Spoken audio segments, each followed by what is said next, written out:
I don't remember being raised by you. And what's with this approach, Toby Frank? Isn't this kidnapping? Don't say such rude things. Cindy said as she smacked my cheek so hard that it made a loud noise. Do it more, I thought to myself. Soon, the taxi arrived at a slightly dingy-looking 3-story building. Surprised, I'm the CEO's wife and living the high life, and you guys are still bottom tier pua. That's why I thought you deserved a piece of the pie. So she's definitely trying to take advantage of us. Eventually, I firmly declared with the help of my mom, Maria, and father, who had located me. No, my mom is only this person. For 3 times the length of time you raised me, this person has been by my side, providing a warm home. So what? Are you willingly living a pool life with this sick person? As Cindy said that, my father burst into laughter, looking genuinely amused. Ha ha ha. Hey, Cindy, let me introduce you to my family with a $500 million in your revenue. What? My name is Catherine Ruth. I'm 18 years old and just started college this spring. I was finally able to enjoy the days away from stress after I was admitted to university. Hey, isn't it about time? My father, Ronnie, in an apron, shouted from the staircase leading to my room on the 2nd floor. I got it. I also raised my voice. That's because today is the day for the university enrollment procedures. Since I've decided to attend a university in the next state, I need to receive explanations about dormitories and apartments from the school. Maybe Dad should come along after all. I'll be fine, just me. Really? Dad nodded, looking a bit lonely. Mom wanted to come, too. It's because of work. Can't be helped. Yes, we're a family of 3. However, what's a bit different from other families is that my mom earns outside and my dad is a stay-at-home dad. My dad, Ronnie, is 48 years old now. Mom, Maria, is 48 years younger than him. And she and I aren't related by blood. But for me, she's the only my mom. The woman who abandoned me, a 3-year-old girl, and my sick dad to become the mistress of some company president I would never recognize as my mother. I would never accept her. My biological mother left us 15 years ago. Her name is Cindy. I'm so furious just mentioning the word mom, so I always refer to her in my mind without any honorifics. Still, I wouldn't dare say such things in front of Dad. He's a very kind person. If I were to speak ill of my biological parents like that, he'd surely look so sad. I don't want to see that sad expression on Dad's face. I want to keep watching Maria, my mother, gently laughing between us. There are 2 reasons why Cindy abandoned us 15 years ago. One is my dad's illness. The other is her affair with the president of the company she was working part-time for at the time. At the time, my dad couldn't reproach Cindy for her infidelity. He simply didn't have the strength. My dad's illness is basically incurable. And at that time, the symptoms were particularly severe. Upon hearing about it, Cindy reportedly shouted angrily at my dad. Incurable. So you're saying it's a terminal illness? In a hospital room with several beds lined up, my dad was understandably disillusioned by Cindy's insensitive remark. That's why he easily signed the divorce papers she handed him. He couldn't allow a woman like her to be my mother. At the time, I was left in the care of my paternal grandparents, who hugged me and cried, feeling sorry for me. It wasn't until I entered high school that I realized half of those tears were out of frustration. They're now in a distant nursing home, living comfortably, but apparently, during that time, the atmosphere was always tense due to Cindy's mistreatment and my dad's illness. My environment changed drastically when Mom and Dad met. My dad's illness wasn't immediately life-threatening, but at the time, a long hospital stay was necessary. During this time, he needed constant intravenous medication. Now he's leading a normal life, but back then, he was always accompanied by an IV stand. It was during this time that he met Mom, who was also hospitalized. At the time, Dad was 33 and Mom was 25. Dad was doing some work remotely from the company back then, trying to get by. The company probably wanted to keep Dad, who was a capable employee, on board somehow. But even that wasn't looking good. It was at that time that they met. Mom was hospitalized due to overwork and stress at the time. Transitioning from busy days to hospital life, she was apparently having gloomy days. As the two got to know each other and shared their situations, they apparently reached the conclusion that things might work out if they were together. They seem to keep quiet about the details, probably because they can't tell their daughter everything. However, even for these two, getting married right away wasn't feasible. Especially for Mom. It seems like people around welcomed an early marriage. But it wasn't easy to understand, especially since the partner was 8 years older and had a child from a previous marriage. My mom, from my perspective, has always been kind yet strict. She'd spoil me, but also scold me when necessary. After being discharged, Mom would visit Dad tirelessly between her busy work schedule. And over the years, she and I grew closer, managing to gain understanding from those around us and getting married in the 5th year since they met. And for the next 10 years, we lived happily and peacefully. However, Catherine, are you Catherine? a voice I didn't recognize called out to me as I obtained the university paperwork and was about to head for the dormitory information. It was Cindy. Hey Catherine, do you remember me? I'm your mom. With those words spoken in a coaxing tone, Cindy approached. I was startled and started to run away. Everyone must be confused. Since the age of 3, I've never met or seen the woman who claims to be my mother. May I ask who you are? Don't be so formal. I'm your mom. Now that she mentioned it, she was the person in the photos from the album. My grandma once mentioned to me that I still had photos of that woman. It couldn't be helped. In my photos until age 3, this woman inevitably appeared up close to me. Dad probably endured seeing her because he didn't want to throw away my photos. By the way, I heard the kind reason from Mom herself. Unfortunately, I don't know you. What, are you angry because I didn't come to see you? With a wry smile, Cindy approached slowly. If you follow strangers, my family will be angry. Don't say such cold things. Saying that, Cindy reached out her hand, so I hurriedly shook it off and went back home. I heard humming as I opened the door to the apartment. My dad was preparing meals in the kitchen. Every single day, Dad would think of dishes that Mom and I liked and cook them. But I wanted to settle this matter before Mom came back. Dad.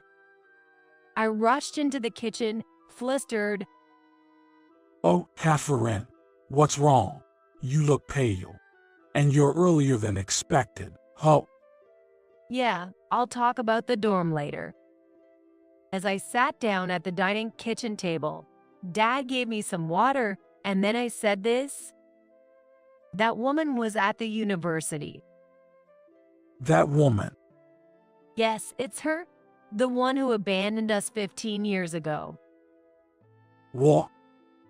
Dad instinctively pulled the chair next to me and sat down. You recognize her well, Catherine. I've seen her in photos, and besides, she was desperately trying to get close to me. That's troubling. Dad crossed his arms and nodded. Hey, what do you think I should do? That woman might show up at the university again. It's possible. There's no need to meet her. We shouldn't have any connection with her anymore. But still. Scratching his head, Dad furrowed his brows. Why did she suddenly approach Catherine? What do you mean? Dad didn't answer that. After a while, Mom came back. Welcome back. I'm home. Thanks for preparing my favorite food for dinner. I think it's Mom's good point that she always brightly expresses her gratitude without hesitation. Her job is really busy. She leaves early in the morning and comes back late at night most of the time. She might be busier than the average father in ordinary households. I don't know whether it's because of that or because she's concerned about me, but Mom never tried to have her own children. I've asked her lightly before, and she responded like this. No, I'm actually too busy to even think about having a child. Besides, Catherine is my only daughter. Even so, I think it's impossible for her to have never wanted children with a person she loves. But including that, I respect and appreciate her, and I hope she'll be happy forever. Fortunately, she's still only 40 years old. If she wants, she can still have a child. Even if I go to university or become independent in the future, it might be better for there to be a child between the two of them. Besides, we have a very capable house husband in our house. From that evening on, my phone was constantly ringing with calls from an unknown number. Dad, what's this? Showing him the call history, Dad hurriedly pulled out an old address book. It must be a number not registered in his current phone. As he flipped through the address book, eventually looking very displeased, Dad let out a big sigh. It's her after all. How did she get Catherine's number? I don't know. It seems she hasn't changed her number at all. That seems to be the case. Well, she was never one to bother with inconvenient things. Then Mom, who had just finished showering, called out while drying her hair. What's wrong? You seem quite serious. Dad signaled with his eyes what to do. I nodded. Mom, actually, today, Cindy suddenly showed up in front of the university. She wanted to see me. What did you say?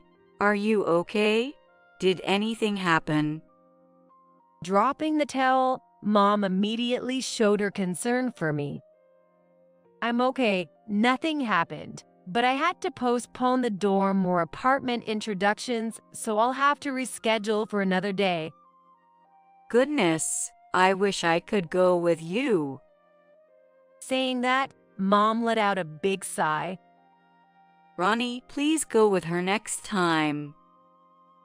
Yeah, that's a good idea. Let's handle the dorm and other procedures together then.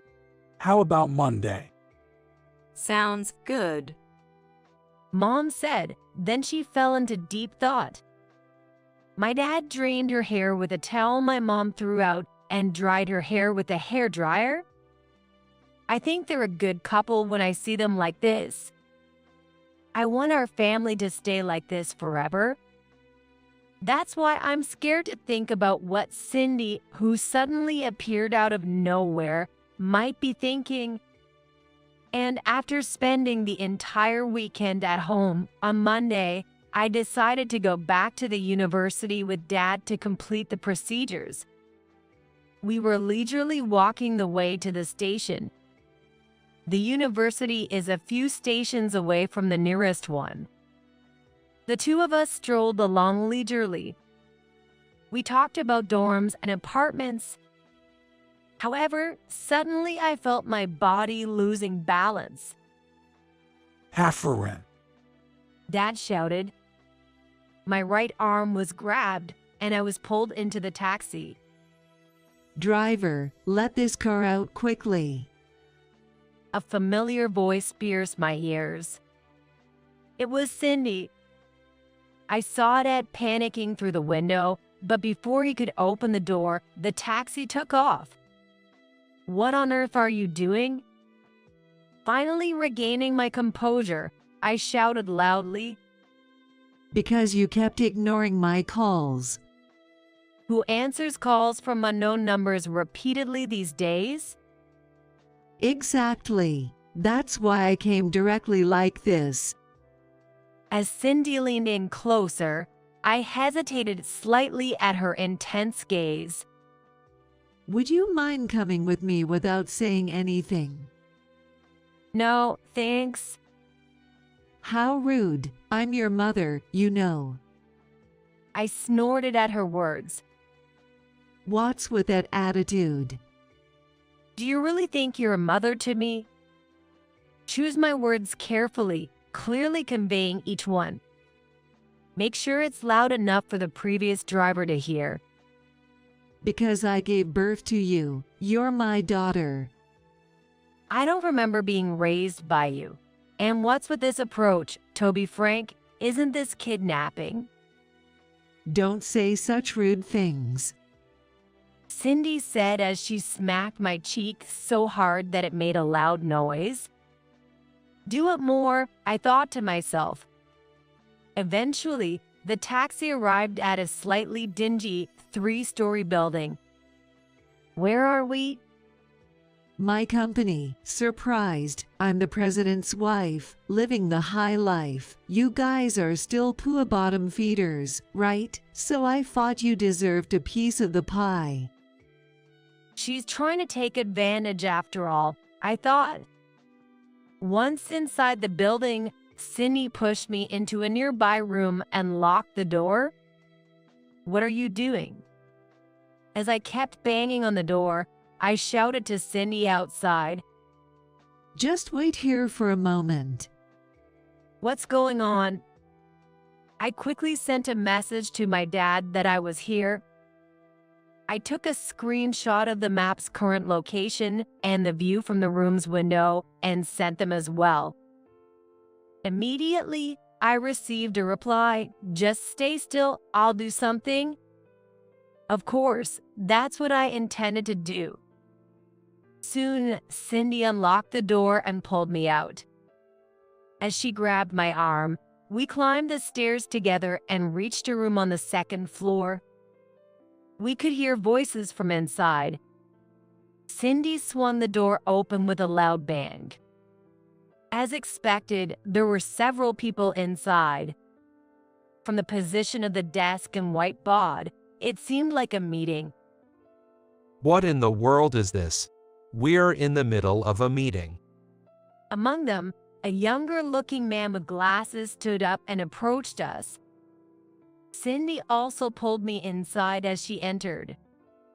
What do you mean, Edward? I think I have the right to participate in a meeting to decide the future direction of the company as his wife.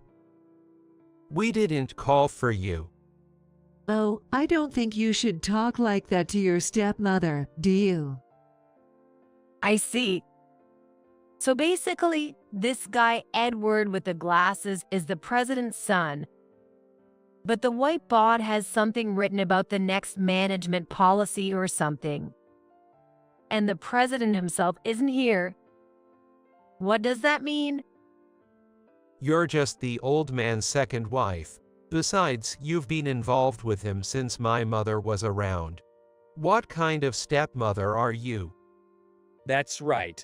After the president passed away, there should have been discussions after the funeral about what comes next. Cindy, what on earth are you doing here all of a sudden?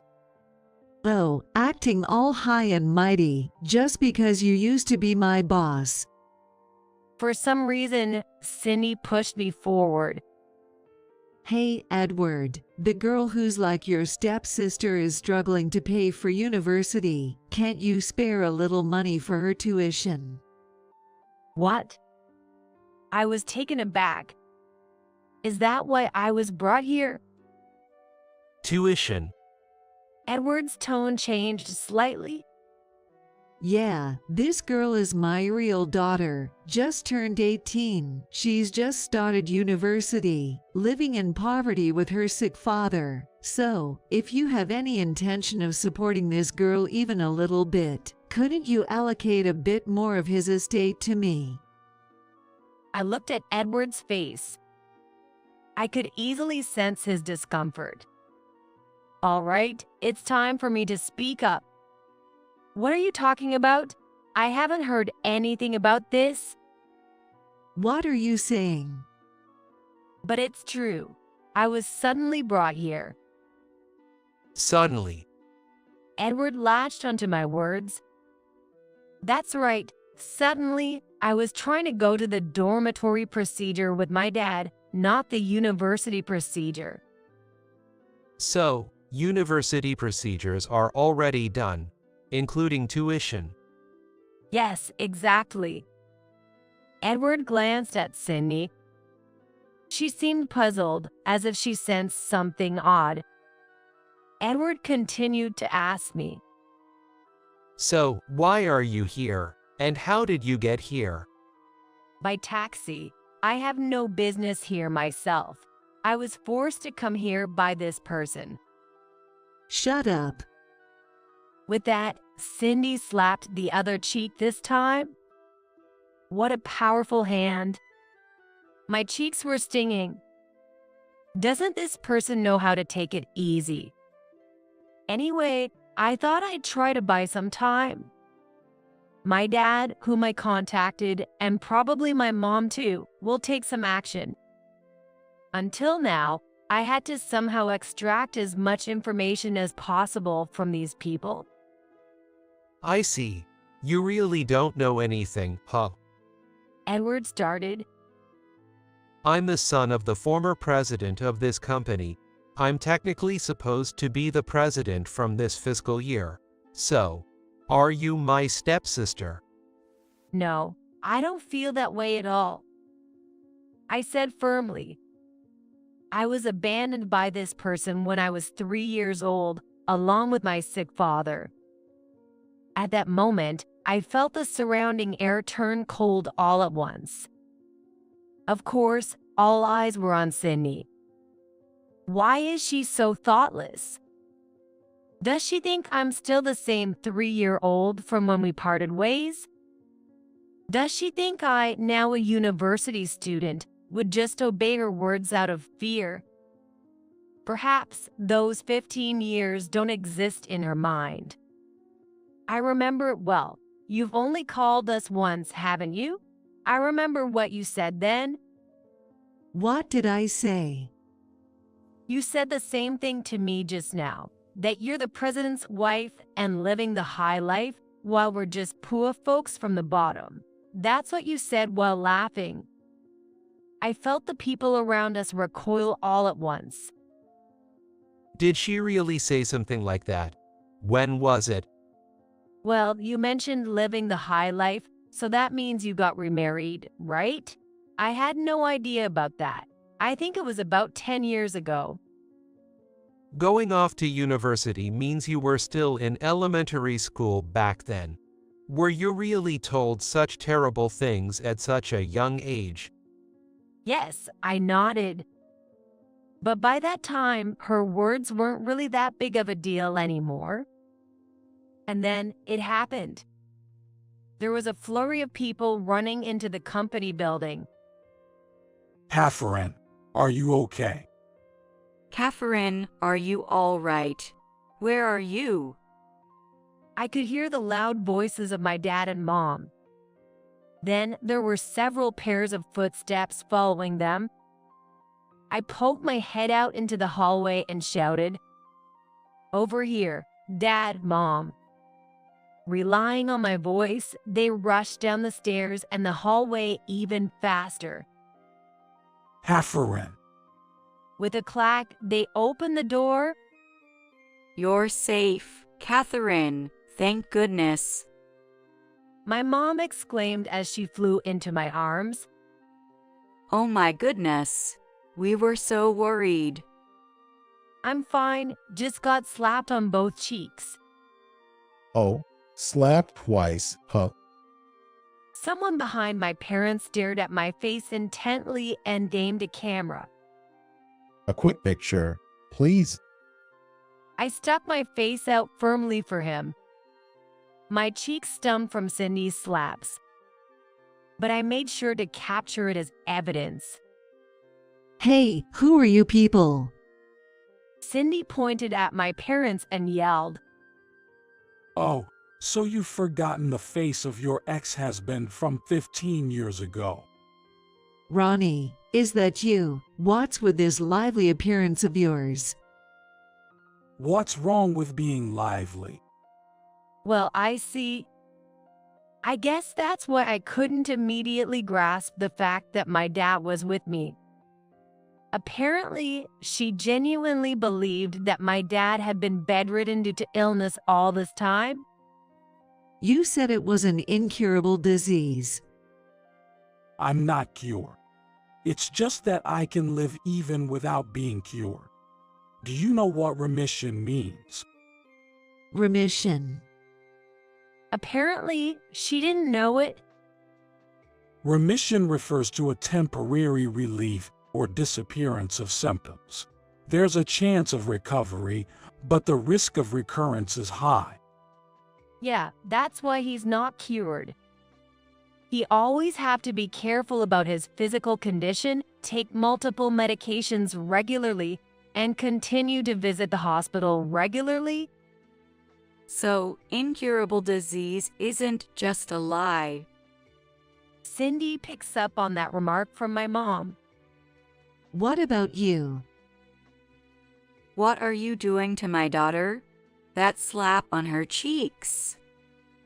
She's my daughter. I can do whatever I want, can't I? I can't just stay silent there. No, my mother is the only one for me. She's been by my side, providing a warm home for me for 3 times longer than you raised me. So what? Are you willingly living a pool life with this sick person? Ha ha ha. My dad bursts into laughter, seemingly finding it amusing. Hey, Cindy, let me introduce you to my family and the company with an annual revenue of $500 million. Well then, nice to meet you again, Cindy. I'm Maria Ruth, the wife of this person. You abandoned him and our 3-year-old Catherine to become the mistress of another man. I've heard the story, but it's still unbelievable how shameless you are. That's quite an interesting story. I'd like to hear more about it. This time, Edward also gets interested in the conversation. Oh, by the way, Mrs. Ruth, speaking of $500 million in revenue, are you by any chance the president of TL Corporation? Yes, that's right. We should have been doing business with them. My mom flashes a bright smile at everyone except Cindy. Yes, this person who supports our daily lives with such dedication is the president. Since her 20s, she's been entrusted with the major role of being the company's president. The first time she met my dad was when she couldn't bear the heavy burden of the sudden responsibility that fell on her and ended up hospitalized due to the physical and mental strain. My mom was born as the only daughter of the founder's family. However, she lost both her parents in an accident. At the young age of 25, she took over the presidency, but she was truly troubled by the high expectations from those around her and the difficulty of meeting them. Then, when she was hospitalized for severe stress-induced gastritis, she met me when I came to visit my dad, who was aiming for remission. I heard that my dad said this to my mom at the time. It's important to entrust things you can't do anything about to someone you trust. That seemed to greatly ease my mom's mind. And afterward, amidst the meddling of relatives who kept pushing for matchmaking, she decided to marry her father, who made her feel at ease and natural, where she could even rely on him, despite being tired of the interference. You seem quite thrilled after becoming the president's wife following the death of the previous one here. Well, my current wife is the president herself. That's right. Edward chimed in. TL Corporation handles all the specialized cleaning tasks for our company's related departments. And this person here is the president of that company. If you have even a slight interest in economics, she's someone you should know. Cindy was dumbfounded by Edward's words. Yes, that's correct. We handle cleaning operations in a very broad sense, from regular cleaning to more specialized tasks. I believe we've had dealings with them since my father's time, but it seems we should reconsider the contract this time. Mom remarked, surveying the group with a stern expression. Right? It would make sense to terminate the contract with a company associated with someone who'd go as far as kidnapping our daughter. Can't trust them. Upon hearing this, the senior executives present shifted uncomfortably. Please spare us. Our business wouldn't survive without the cooperation of your company. Oh, really? Cindy looked bewildered by what was being said. Cindy, did you really not know about that? And yet, you've been trying to stop me from becoming the president and even attempting to withdraw money. Ignorance can only go so far. In fact, your presence in this company is nothing but harmful, isn't it? Right, everyone? Absolutely. Jay, that's right. The company's senior executives voiced their agreement. Wait a minute, are you saying? In the first place, didn't we already give you your inheritance from my father's will long ago? What happened to that money? Are you suggesting that you've spent it all in such a manner, or was it originally some kind of debt? Edward pressed further. You must have used it for something, right? Mom interjected. A suspicious person approached my daughter the other day, so I hurriedly checked you out within 2 days. Well, in those 2 days? Oh, right, it was on the weekend. And the lawyer who took photos earlier nodded. As per the president's request, we conducted an investigation into this person's background, and it seems they've been lavishing a young man with money for quite some time now. Moreover, it appears the payments have been overdue for a while, perhaps prompting demands for repayment. Wow, so that's what she was up to. I shot Cindy a look of disbelief. Thank you for looking into it. No problem. It's not good to have someone with serious issues like that involved with our business partners. Sure, any harm to such companies should be dealt with as soon as possible. Edward chimed in, and our lawyer nodded in agreement. Suddenly, several men entered from behind. Cindy Hayes, you're under arrest for abduction and confinement. The men with police badges stepped forward, handcuffing Cindy. What's going on? I just took my daughter with me. You divorced me ages ago and even dumped custody on me, didn't you? You're considered a stranger by that point. And I don't recall receiving any child support from you. What right does an absentee parent have to say anything? I added exasperatedly. And to think, you have no idea how wrong your actions were, like snatching me right in front of my dad into a taxi. How dare you? I don't care if you're mad. This needed to be said. I fixed Cindy with a stern gaze. I never wanted to think about you. Just disappear from my sight and never show your face again. Cindy froze at those words. All right, let's go, the police said, pushing her out. Cindy was formally arrested for abduction and is currently being interrogated. What a sloppy crime. Not noticing Dad walking nearby was one thing, but the fact that she abruptly dragged me into a taxi is the biggest issue. Inside the car, I had a conversation that wasn't of my own volition, emphasizing that I currently have no feelings towards her. I wanted to make it clear to the driver that I was clearly not happy about it. As expected, the suspicious driver apparently broadcasted our conversation over the radio. And it seems the top brass at the taxi company found the conversation and its audio recording suspicious, so they recorded it. But seriously, it was incredibly stupid of Cindy not to confiscate my smartphone. With today's smartphones, it's commonplace to easily pinpoint your current location and send a map image. Well, I was taught crisis management skills by my mom, and apparently she was taught methods to locate herself at home just in case something happened. By the way, it seems Cindy embezzled a considerable amount of money, as the company is now demanding reimbursement.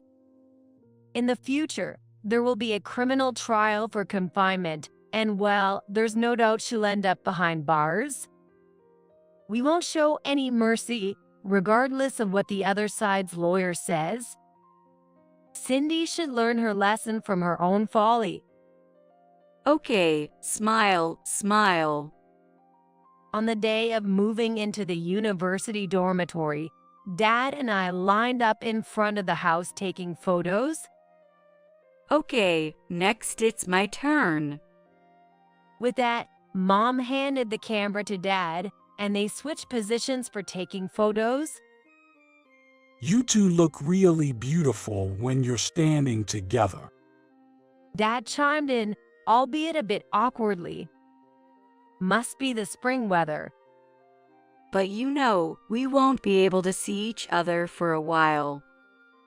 Mom said, her voice trembling with emotion.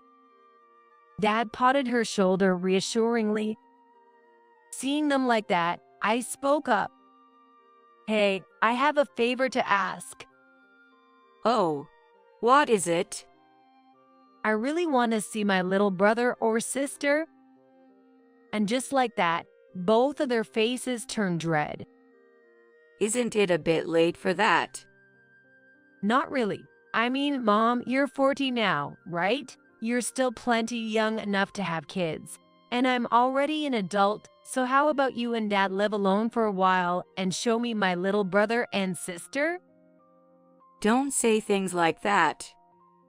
Mom said, hugging me tightly. You're my one and only daughter. Well, but Mom, you're someone who's filled with love more than anyone else. So I'm sure you'll feel lonely without me. Oh goodness. That's why I should have sent you to a school closer by. That's impossible, I chuckled wryly. Well, the truth is, wanting to see my little brother or sister and feeling lonely without me are just excuses. Mom is currently the head of the company, but I don't think it's right for me to take over after her. Dad agrees with that, too. After all, I'm her stepdaughter, not Mom's biological child. Even if Mom treats me as her own, others won't acknowledge it. This company, in particular, is a well-established mid-sized enterprise that has been around for a long time. It has a tradition of family management in a positive sense. She's not unaware of the fact. After a moment of silence, Mom nodded decisively. You're right. Then maybe I'll give it a try, just a little bit. She hesitated and then smiled a bit shyly. Whichever way things go, we're still a family. We've been doing fine until now, and I'm sure we'll continue to get along well in the future.